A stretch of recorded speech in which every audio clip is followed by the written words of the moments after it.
ಮಲೆನಾಡಿನ ತಪ್ಪಲಿನ ಆ ಪುಟ್ಟ ಮನೆ. ಸುತ್ತಲೂ ಹಸಿರು ಅಡಿಕೆ ತೋಟದ ನಡುವೆ ಅಮ್ಮ ಸುಧಾ ಮತ್ತು ಮಗ ಆರ್ಯನ್ ವಾಸವಾಗಿದ್ದರು. ಸುಧಾ ಅವರಿಗೆ ಈಗ 40ರ ಪ್ರಾಯ, ಆದರೆ ನೋಡಲು ಇಂದಿಗೂ 30ರ ಯುವತಿಯಂತೆ ಕಂಗೊಳಿಸುತ್ತಿದ್ದರು. ಮಗ ಆರ್ಯನ್ ಪದವಿ ಮುಗಿಸಿ ಕೆಲಸದ ಹುಡುಕಾಟದಲ್ಲಿದ್ದರೂ ಅಮ್ಮನ ಮೇಲಿನ ಪ್ರೀತಿ ಅವನನ್ನು ಮನೆಯಲ್ಲೇ ಉಳಿಸಿತ್ತು. ಅಡುಗೆ ಮನೆಯಲ್ಲಿ ಸುಧಾ ಕಾಫಿ ಮಾಡುತ್ತಿದ್ದಾಗ ಆರ್ಯನ್ ಹಿಂದಿನಿಂದ ಬಂದು ಕಾಫಿಯ ಘಮ ವಾಸನೆ ಪಡೆಯುತ್ತಾ, ಆರ್ಯನ್ ತುಂಟಾಟದ ನಗುವಿನೊಂದಿಗೆ, ಅಮ್ಮ, ಈ ಕಾಫಿ ವಾಸನೆಗಿಂತ ನಿನ್ನ ಕೈಯಿಂದ ಸಿಗೋ ಆ ಪ್ರೀತಿಯೇ ಜಾಸ್ತಿ ಅಮಲೇರಿಸುತ್ತೆ ಗೊತ್ತಾ? ಸುಧಾ ತಿರುಗಿ ನೋಡಿ ಮುಗುಳ್ನಗುತ್ತಾ, ಓಹೋ, ಇವತ್ತು ಬೆಳಗ್ಗೆನೇ ಹೊಗಳಿಕೆಯ ಮಳೆಯಾ? ಸಾಕು ನಿಲ್ಲಿಸಿ ಪಂಡಿತರೇ, ಮೊದಲು ಮುಖ ತೊಳೆದುಕೊಂಡು ಬನ್ನಿ. ಆರ್ಯನ್: ಹೊಗಳಿಕೆಯಲ್ಲ ಅಮ್ಮ, ಸತ್ಯ. ಈ ಊರಲ್ಲಿರೋ ಎಷ್ಟೋ ಜನ ನಿನ್ನ ನೋಡಿ ದೃಷ್ಟಿ ಹಾಕೋದು ನನಗೆ ಗೊತ್ತು. ಇಷ್ಟು ಚೆಂದ ಇರೋಕೆ ನಿನಗೆ ಹೇಗೆ ಸಾಧ್ಯ? ಸುಧಾ ನಾಚಿಕೆಯಿಂದ ಕೆನ್ನೆ ಕೆಂಪಾಗುತ್ತಾ, ಹಾಗೇನಿಲ್ಲವೋ ಮಗನೇ, ನಿನ್ನಂತ ಮುದ್ದಾದ ಮಗ ಪಕ್ಕದಲ್ಲಿದ್ದರೆ ಯಾವುದೇ ಅಮ್ಮನಿಗಾದರೂ ಅಂದ ಹೆಚ್ಚಾಗುತ್ತೆ. ಹೋಗು, ಬೇಗ ಸ್ನಾನ ಮುಗಿಸು. ಸಂಜೆ ಸೂರ್ಯ ಮುಳುಗುವ ಹೊತ್ತು ತೋಟದ ಅಂಚಿನಲ್ಲಿರುವ ಬೆಂಚ್ ಮೇಲೆ ಸುಧಾ ಕುಳಿತು ಪುಸ್ತಕ ಓದುತ್ತಿದ್ದರು. ಆಕಾಶದ ಕೆಂಪು ಬಣ್ಣ ಅವರ ಮುಖದ ಮೇಲೆ ವಿಚಿತ್ರ ಕಳೆ ನೀಡುತ್ತಿತ್ತು. ಆರ್ಯನ್ ಅಲ್ಲಿಗೆ ಬಂದು ಅಮ್ಮನ ಪಕ್ಕದಲ್ಲೇ ಕುಳಿತನು. ಆರ್ಯನ್ ನಿಧಾನವಾಗಿ ಸುಧಾ ಹೆಗಲ ಮೇಲೆ ತಲೆ ಇಡುತ್ತಾ, ಅಮ್ಮ, ಅಪ್ಪ ತೀರಿ ಹೋದ ಮೇಲೆ ನೀನು ನನಗೋಸ್ಕರ ತುಂಬಾನೇ ತ್ಯಾಗ ಮಾಡಿದ್ದೀಯ ಅಲ್ವಾ? ನಿನಗೂ ಒಬ್ಬ ಸಂಗಾತಿ ಬೇಕು ಅಂತ ಯಾವತ್ತೂ ಅನಿಸಲಿಲ್ವಾ? ಸುಧಾ ಒಂದು ಕ್ಷಣ ಮೌನವಾಗಿ ಅವನ ಕೂದಲು ಸವರುತ್ತಾ, ನನ್ನ ಪ್ರಪಂಚವೇ ನೀನು ಆರ್ಯನ್. ನಿನ್ನ ನಗು ನೋಡ್ತಾ ಇದ್ರೆ ನನಗಾವ ಒಂಟಿತನವೂ ಕಾಡೋದಿಲ್ಲ. ಆದರೆ ಆರ್ಯನ್, ಆದರೆ ಏನು ಅಮ್ಮ? ನಿನ್ನ ಕಣ್ಣಲ್ಲಿ ಇರೋ ಆ ಸಣ್ಣ ನೋವು ನನಗೆ ಅರ್ಥ ಆಗುತ್ತೆ. ನಿನಗೆ ನಾನಿದ್ದೀನಿ, ಯಾವತ್ತೂ ನಿನ್ನನ್ನು ಒಬ್ಬಳೇ ಇರೋದಕ್ಕೆ ಬಿಡಲ್ಲ. ಸುಧಾ ಗಾಢವಾಗಿ ನಿಟ್ಟುಸಿರು ಬಿಟ್ಟು, ಕೆಲವೊಮ್ಮೆ ಮನಸ್ಸು ಏನನ್ನೋ ಹುಡುಕುತ್ತೆ ಆರ್ಯನ್. ನಿನ್ನ ಮಾತುಗಳು ಕೇಳಿದಾಗ ನನಗೆ ಧೈರ್ಯ ಬರುತ್ತೆ. ನೀನು ಬರೀ ಮಗನಲ್ಲ, ನನ್ನ ಬೆನ್ನೆಲುಬು. ರಾತ್ರಿಯ ಊಟದ ಸಮಯ ಅಮ್ಮ ಬಡಿಸುತ್ತಿದ್ದ ಮುದ್ದೆ ಮತ್ತು ಸಾರಿನ ರುಚಿಗೆ ಆರ್ಯನ್ ಮಾರು ಹೋಗಿದ್ದ. ಅಮ್ಮನ ಕೈ ಬೆರಳುಗಳು ತಟ್ಟೆಗೆ ತಾಗಿದಾಗ ಆರ್ಯನ್ ತುಂಟತನದಿಂದ ಅಮ್ಮನ ಕೈ ಹಿಡಿದುಕೊಂಡನು. ಆರ್ಯನ್: ಅಮ್ಮ, ಇವತ್ತು ನೀನು ಉಟ್ಟಿರೋ ಈ ಸೀರೆ ನಿನಗೆ ತುಂಬಾ ಚೆನ್ನಾಗಿ ಕಾಣಿಸುತ್ತಿದೆ. ಮಲ್ಲಿಗೆ ಹೂವಿನ ಮದುವಣಗಿತ್ತಿಯಂತೆ ಇದ್ದೀಯಾ? ಸುಧಾ ಮನಸ್ಸು ಬಿಚ್ಚಿ ನಗುತ್ತಾ, ರೀ, ಸಾಕು ಮಾಡಿ ನಿಮ್ಮ ಹರಟೆ.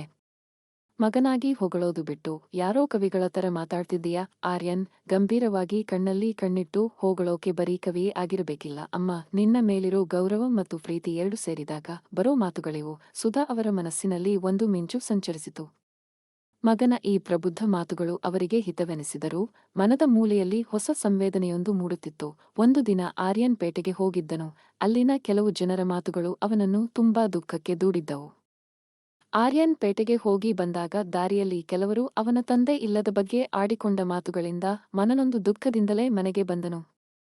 ಮನೆಯ ಅಂಗಳದಲ್ಲಿ ಕತ್ತಲು ಆವರಿಸಿತ್ತು. ಆರ್ಯನ್ ಮುಖ ಸಪ್ಪಗೆ ಮಾಡಿ ಸೋಫಾದ ಮೇಲೆ ಕುಳಿತಿದ್ದ. ಸುಧಾ ಕಾಫಿ ಲೋಟ ಹಿಡಿದು ಬಂದು ಮಗನ ಪಕ್ಕ ಕುಳಿತರು. ಅವನ ಕಣ್ಣಂಚಿನಲ್ಲಿ ನೀರಿತ್ತು. ಸುಧಾ ಆತಂಕದಿಂದ ಆರ್ಯನ್ ಕೆನ್ನೆ ಸವರುತ್ತಾ, ಏನಾಯ್ತು ಕಂದಾ? ಯಾಕೆ ಮುಖ ಹೀಗೆ ಮಾಡಿಕೊಂಡಿದ್ದೀಯಾ? ಯಾರಾದರೂ ಏನಾದರೂ ಅಂದರ? ಆರ್ಯನ್ ನೋವಿನಿಂದ ಅಮ್ಮನ ಮಡಿಲಲ್ಲಿ ತಲೆ ಇಟ್ಟು, ಅಮ್ಮ, ಇವತ್ತು ಪೇಟೆಯಲ್ಲಿ ಕೆಲವರು ಇವನು ಅಪ್ಪ ಇಲ್ಲದವನು, ಅನಾಥ ಅನ್ನೋ ತರ ಮಾತಾಡಿದರು. ನನಗೆ ತುಂಬಾ ನೋವಾಯ್ತು ಅಮ್ಮ. ನನಗೇಕೆ ಅಪ್ಪನ ಸುಖ ಸಿಗಲಿಲ್ಲ? ನೀನು ಇಷ್ಟು ಸುಂದರವಾಗಿದ್ದೀಯಾ, ಆದರೂ ನಿನಗೇಕೆ ಈ ವಿಧಿಯ ಆಟ? ಸುಧಾ ಅವನ ಕಣ್ಣೀರು ಒರೆಸಿ ಪ್ರೀತಿಯಿಂದ ಅವನ ತಲೆ ಸವರುತ್ತಾ, ಹುಚ್ಚು ಮಗನೇ, ಸಮಾಜಕ್ಕೆ ಮಾತಾಡೋಕೆ ಒಂದು ನೆಪ ಬೇಕು ಅಷ್ಟೇ. ನೀನು ಅನಾಥನಲ್ಲ, ನಾನು ನಿನ್ನ ತಾಯಿ ಮಾತ್ರವಲ್ಲ, ನಿನ್ನ ತಂದೆಯೂ ನಾನೇ. ನಿನ್ನ ಈ ಕಣ್ಣೀರು ನನ್ನ ಎದೆಗೆ ಚುಚ್ಚಿದಂತಾಗುತ್ತಿದೆ. ಆರ್ಯನ್ ಅಮ್ಮನ ಕಣ್ಣಲ್ಲಿ ಕಣ್ಣಿಟ್ಟು, ನನಗೊತ್ತು ಅಮ್ಮ, ನೀನು ನನಗೋಸ್ಕರ ನಿನ್ನ ಜೀವನವನ್ನೇ ಮುಡಿಪಾಗಿಟ್ಟಿದ್ದೀಯಾ.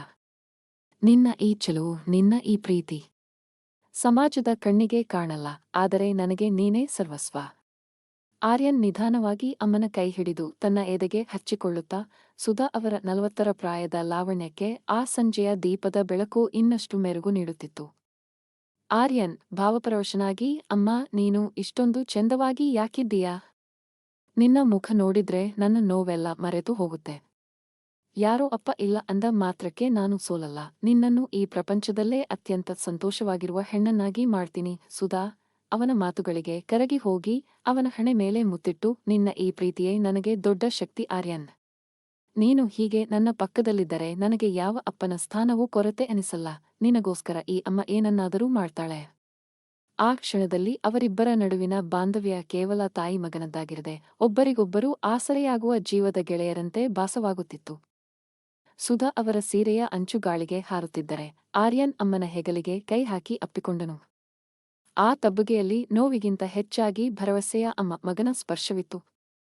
ಆರ್ಯನ್, ಅಮ್ಮ, ನಿನ್ನ ಈ ನಗು ನನಗೆ ತುಂಬಾ ಇಷ್ಟ. ಮಲ್ಲಿಗೆ ಹೂವಿನ ಹಾಗೆ ನೀನು ನನ್ನ ಜೀವನ ಪೂರ್ತಿ ಹೀಗೆ ಇರಬೇಕು. ಸುಧಾ ಮುಗುಳ್ನಗುತ್ತಾ ಅವನ ಕಿವಿಯ ಹತ್ತಿರ ಮೆಲ್ಲಗೆ ಹೇಳಿದಳು, ಇರ್ತೀನಿ ಕಂದ. ನಿನ್ನ ನೆರಳಾಗಿ, ನಿನ್ನ ಉಸಿರಾಗಿ ಕೊನೆಯವರೆಗೂ ನಿನ್ನ ಜೊತೆಗೆ ಇರ್ತೀನಿ. ಅವರ ರಾತ್ರಿಯ ಊಟ ಮುಗಿದು ಸುಧಾ ಮಲಗಲು ಹೋದ ನಂತರ ಆರ್ಯನ್ ಹಳೆಯ ಟ್ರಂಕ್ ಒಂದನ್ನು ಹುಡುಕುತ್ತಿದ್ದಾಗ ಅನಿರೀಕ್ಷಿತವಾಗಿ ನಿಮ್ಮ ಹೆಂಡತಿ ಸುಧಾ ಅವರ ಮಗ ಶೇಖರ್ ತುಣುಕುಗಳು ಕಣ್ಣಲ್ಲಿ ನೀರು ತುಂಬಿಕೊಂಡು ಅದನ್ನು ತೆಗೆದು ಓದಿದ ಆರ್ಯನ್ ಅದರಲ್ಲಿ ಅವನ ತಂದೆ ಶೇಖರ್ ಅವರಿಗೆ ಜೈಲು ಶಿಕ್ಷೆಯಾದ ದೊಡ್ಡವನಾಗಿದ್ದೀಯಾ ಎಲ್ಲವನ್ನೂ ನೋಡಿ ಆರ್ಯನ್ಗೆ ತುಂಬಾ ಚೆನ್ನಾಗಿ ಬೆಳಗಟ್ಟನೆ ತಿರುಗಿದಂತಾಯಿತು. ಅವಳು ನನ್ನನ್ನು ಮರೆತು ಆರ್ಯನ್ ನೇರವಾಗಿ ಅದಕ್ಕೆ ನಾನು ದೂರವಿದ್ದೆ. ಆರ್ಯನ್ ಅಧಿಕಾರಿಗಳ ಒಪ್ಪಿಗೆ ಪಡೆದು ಶೇಖರ್ ಅವರನ್ನು ಭೇಟಿಯಾಗಲು ಒಳಗೆ ಹೋದ. ಆದರೆ ನೀನು ಇಲ್ಲಿ ಯಾಕಿದ್ದೀಯಾ? ಒಬ್ಬ ಗಂಭೀರ ಮುಖದ ಅನ್ಯಾಯ ಮಾಡೋ ಮನುಷ್ಯ ಶೇಖರ್ ಅಂತ ಆಶ್ಚರ್ಯದ ಮಾತುಗಳೇ ನನಗೆ ಅರ್ಥವಾಗಿತ್ತು. ನನ್ನನ್ನು ನೋಡಲು ಯಾರೂ ಬರುವುದಿಲ್ಲ. ಆ ಊರಿನ ಶ್ರೀಮಂತ ಸಾಹುಕಾರ ಧರ್ಮರಾಜನ ಅಕ್ರಮಗಳ ವಿರುದ್ಧ ನಾನು ಧ್ವನಿ ಎತ್ತಿದ್ದೆ ಆರ್ಯನ್. ಅದಕ್ಕೆ ಅವನು ಸುಳ್ಳು ಆರೋಪ ಕೇಸ್ಗಳನ್ನು ಹಾಕಿಸಿ ನನ್ನನ್ನು ಇಲ್ಲಿಗೆ ಕಳಿಸಿದ. ಮುಂದೆ ಹುಟ್ಟುವ ಮಗ ಜೈಲಿನಲ್ಲಿರೋ ಕೈದಿಯ ಮಗ ಅನ್ನಿಸಿಕೊಳ್ಳಬಾರದು ಅಂತ ಸುಧಾ ಈ ನಿರ್ಧಾರ ತಗೊಂಡಿದ್ಲು. ನಂತರ ಆರ್ಯನ್ ಈಗ ಸುಮ್ಮನೆ ಕೂರಲಿಲ್ಲ. ತನ್ನ ವಿದ್ಯಾಭಿವೃದ್ಧಿ ಮತ್ತು ಬುದ್ಧಿವಂತಿಕೆಯನ್ನು ಬಳಸಿ ಧರ್ಮರಾಜನ ಹಳೆಯ ಕಡತಗಳನ್ನು ಕೆದಕಲಾರಂಭಿಸಿದನು. ಒಬ್ಬ ಯುವ ವಕೀಲನ ಸಹಾಯದಿಂದ ಅಂದಿನ ಸಾಕ್ಷಿಗಳು ಸುಳ್ಳು ಎಂದು ಸಾಬೀತುಪಡಿಸಲು ಹಗಲಿರುಳು ಶ್ರಮಿಸಿದನು. ಕೆಲವು ತಿಂಗಳುಗಳ ನಂತರ ಕೋರ್ಟ್ ಆವರಣದಲ್ಲಿ ನ್ಯಾಯಾಧೀಶರು ಸಾಕ್ಷ್ಯಾಧಾರಗಳ ಕೊರತೆ ಮತ್ತು ಹೊಸದಾಗಿ ಸಿಕ್ಕಿರುವ ಆಡಿಯೋ ಪುರಾವೆಗಳ ಆಧಾರದ ಮೇಲೆ ಶೇಖರ್ ನಿರ್ದೋಷಿ ಎಂದು ಈ ನ್ಯಾಯಾಲಯ ಘೋಷಿಸುತ್ತದೆ. ಆರ್ಯನ್ ಕಣ್ಣಲ್ಲಿ ಗೆಲುವಿನ ನಗೆ ಇತ್ತು. ಅವನು ನೇರವಾಗಿ ತಂದೆಯನ್ನು ಕರೆದುಕೊಂಡು ಮನೆಗೆ ಹೊರಟನು. ಮನೆಯ ಅಂಗಳದಲ್ಲಿ ಸುಧಾ ತುಳಸಿ ಗಿಡಕ್ಕೆ ನೀರು ಹಾಕುತ್ತಿದ್ದರು. ದೂರದಿಂದ ಕಾರು ಬಂದು ನಿಂತಿತು. ಆರ್ಯನ್ ಇಳಿದು ಬಂದು ಅಮ್ಮನ ಕೈ ಹಿಡಿದನು. ಆರ್ಯನ್, ಅಮ್ಮ, ನಿನಗೊಂದು ಸರ್ಪ್ರೈಸ್ ಇದೆ. ನಿನ್ನ ಬದುಕಿನ ಅತಿ ದೊಡ್ಡ ಸುಳ್ಳನ್ನ ಇವತ್ತು ನಾನು ಸತ್ಯ ಮಾಡಿದ್ದೀನಿ. ಕಾರಿನಿಂದ ಶೇಖರ್ ಕೆಳಗಿಳಿದರು. ಅವರನ್ನು ನೋಡಿದ ಸುಧಾ ಕೈಯಲ್ಲಿದ್ದ ಚೊಂಬು ಕೆಳಗೆ ಬಿದ್ದಿತು. ಕಣ್ಣುಗಳು ಅರೆಕ್ಷಣ ನಂಬಲಾಗದೆ ಮಂಜಾದವು. ಸುಧಾ ಅಳುತ್ತ, ಶೇಖರ್, ನೀವಾ? ಆರ್ಯನ್, ಇದು ಹೇಗೆ ಸಾಧ್ಯ? ಆರ್ಯನ್, ಅಪ್ಪ ಮಾಡದ ತಪ್ಪಿಗೆ ಶಿಕ್ಷೆ ಅನುಭವಿಸುತ್ತಿದ್ದರು. ಅಮ್ಮ, ಅವರು ಅಪರಾಧಿ ಅಲ್ಲ, ಒಬ್ಬ ಹೀರೋ. ನಿನ್ನಿಂದ ಈ ವಿಷಯ ಮುಚ್ಚಿಟ್ಟಿದ್ದಕ್ಕೆ ಕ್ಷಮಿಸು. ಆದರೆ ಅಪ್ಪನನ್ನು ನಿನ್ನ ಮುಂದೆ ತರಲೇಬೇಕಿತ್ತು. ಸುಧಾ ಶೇಖರ್ ಅವರ ಕಾಲಿಗೆ ಬಿದ್ದು, ನನ್ನನ್ನು ಕ್ಷಮಿಸಿಬಿಡಿ. ನಾನು ನಿಮ್ಮನ್ನು ತಪ್ಪು ತಿಳಿದುಕೊಂಡೆ. ಮಗನ ಭವಿಷ್ಯಕ್ಕಾಗಿ ನಿಮ್ಮನ್ನು ದೂರ ಮಾಡಿದೆ. ಆದರೆ ಇಂದು ನನ್ನ ಮಗನೇ ನನಗೆ ನನ್ನ ಬದುಕನ್ನು ಮರಳಿ ಕೊಟ್ಟಿದ್ದಾನೆ. ಶೇಖರ್ ಸುಧಾಳನ್ನು ಎಬ್ಬಿಸಿ ಪ್ರೀತಿಯಿಂದ ಕೈ ಹಿಡಿದು, ಬೇಡ ಸುಧಾ, ನೀನು ಒಬ್ಬಂಟಿಯಾಗಿ ನನ್ನ ಮಗನನ್ನು ಇಷ್ಟು ಅದ್ಭುತವಾಗಿ ಬೆಳೆಸಿದ್ದೀಯಾ. ನಿನಗೆ ನಾನು ಚಿರಋಣಿ. ಆರ್ಯನ್ ಇಬ್ಬರನ್ನೂ ಅಪ್ಪಿಕೊಂಡನು. ಮಲೆನಾಡಿನ ಆ ಪುಟ್ಟ ಮನೆಯಲ್ಲಿ ಇಂದು ಪ್ರೀತಿ, ಮಧುರ ಬಾಂಧವ್ಯ ಮರುಕಳಿಸಿತ್ತು. ಸಂಜೆ ಸೂರ್ಯ ಮುಳುಗುತ್ತಿದ್ದರೂ ಆ ಕುಟುಂಬದ ಪಾಲಿಗೆ ಹೊಸ ಸೂರ್ಯೋದಯವಾಗಿತ್ತು. ಶೇಖರ್ ಜೈಲಿನಿಂದ ಮನೆಗೆ ಬಂದು 6 ತಿಂಗಳು ಕಳೆದಿತ್ತು.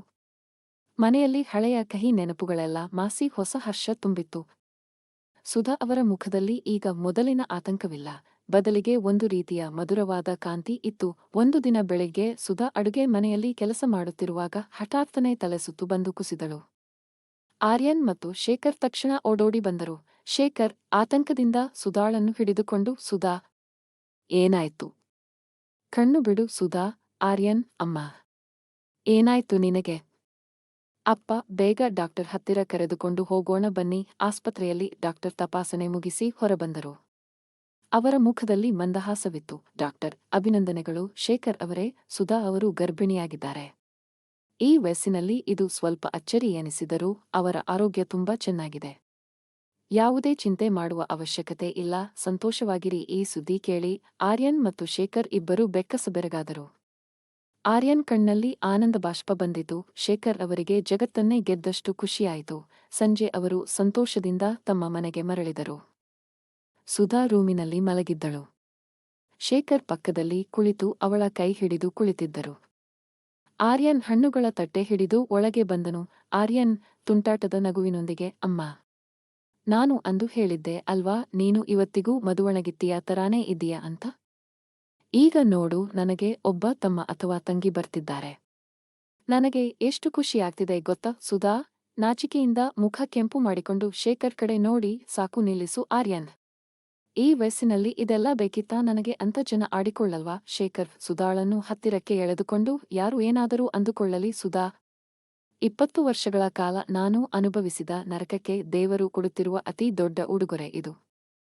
ನಮ್ಮ ಪ್ರೀತಿಯ ಕುರುಹಾಗಿ ನಮಗೆ ಈ ಮಗು ಬರ್ತಿದೆ. ಆರ್ಯನ್ ಅಮ್ಮನ ಕೈಗಳ ಮೇಲೆ ಕೈ ಇಟ್ಟು, ಅಮ್ಮ, ಈ ಸಮಾಜಕ್ಕೆ ಹೆದರಬೇಡ. ನಿನಗೆ ಈ ಮೊದಲು ನಾನೊಬ್ಬನೇ ಮಗನಾಗಿ ಬೆನ್ನೆಲುಬಾಗಿದ್ದೆ, ಈಗ ಅಪ್ಪನೂ ಇದ್ದಾರೆ.